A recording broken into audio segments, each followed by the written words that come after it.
Nous saluons tous les bien-aimés qui nous voient et qui nous écoutent de par le monde entier. Par la grâce de Dieu, vous voyez et vous écoutez votre serviteur Noumovidoji Paul. C'est pour moi une grande joie que le Seigneur nous a fait grâce, que nous puissions méditer au sujet d'un thème spécial. Et ce thème dit: que doit-on faire pour avoir le salut? Ou par quel chemin l'humanité aura-t-elle le salut? Ou le salut, par quel chemin l'obtenir? Je vous fais savoir que je suis responsable de camp de prière à Kové, Sion, dans le district de Notchen, précisément au Togo. Et nous allons prendre la Bible et lire le verset de confirmation qui nous donne le chemin par lequel l'on doit avoir le salut. Nous allons lire dans le livre des Actes, chapitre 16, le verset 30. Actes des Apôtres, chapitre 16, du verset 30 au verset 31. Là, la Bible déclare: il les fit sortir et dit: Seigneur, que faut-il que je fasse pour être sauvé? Écoutez ce que le verset 31 dit.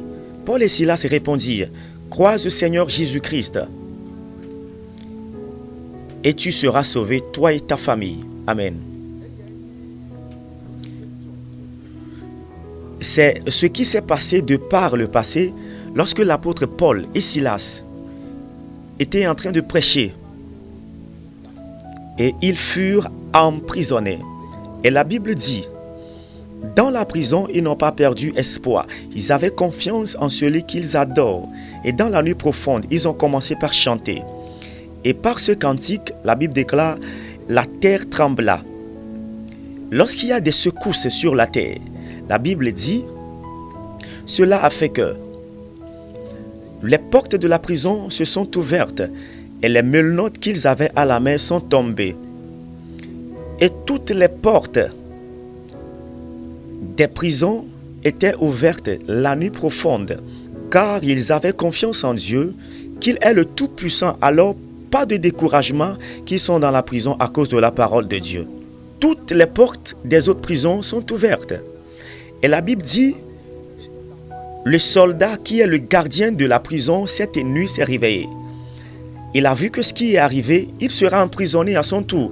Parce que si un prisonnier s'évade, il est dans un problème. Alors il a pris une épée pour se tuer à cause de l'événement. Et la Bible dit, l'apôtre Paul déclara: ne te fais point de mal, nous sommes tous ici, personne ne s'est évadé. Ayant vu ce qui s'est passé, il a eu peur.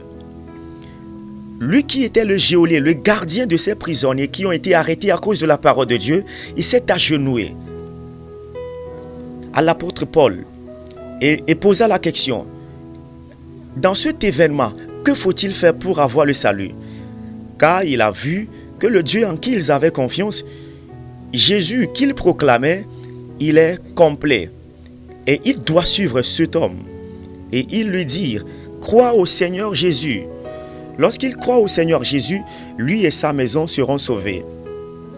Et la Bible dit: ce jour-là, le soldat s'est agenouillé. Il a accepté Jésus. Il les a amenés dans sa maison.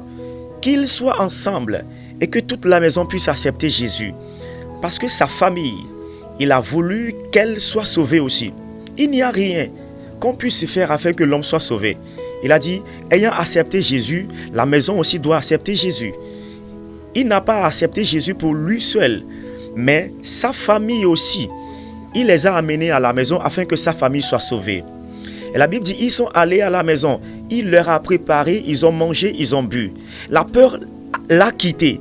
Alors, ayant accepté Jésus, il a vu qu'il a trouvé la vie éternelle. Quand bien même il est soldat, il cherche la vie éternelle. Il cherche le salut.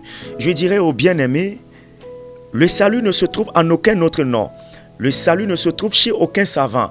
Le salut ne se trouve en aucune autre adoration. Pour que l'homme soit sauvé, Celui par qui il doit sauver, c'est Jésus-Christ.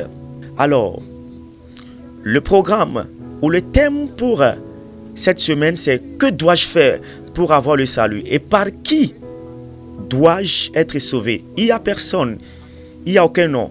Crois en le Seigneur Jésus, toi et ta famille, vous serez sauvés. Au revoir.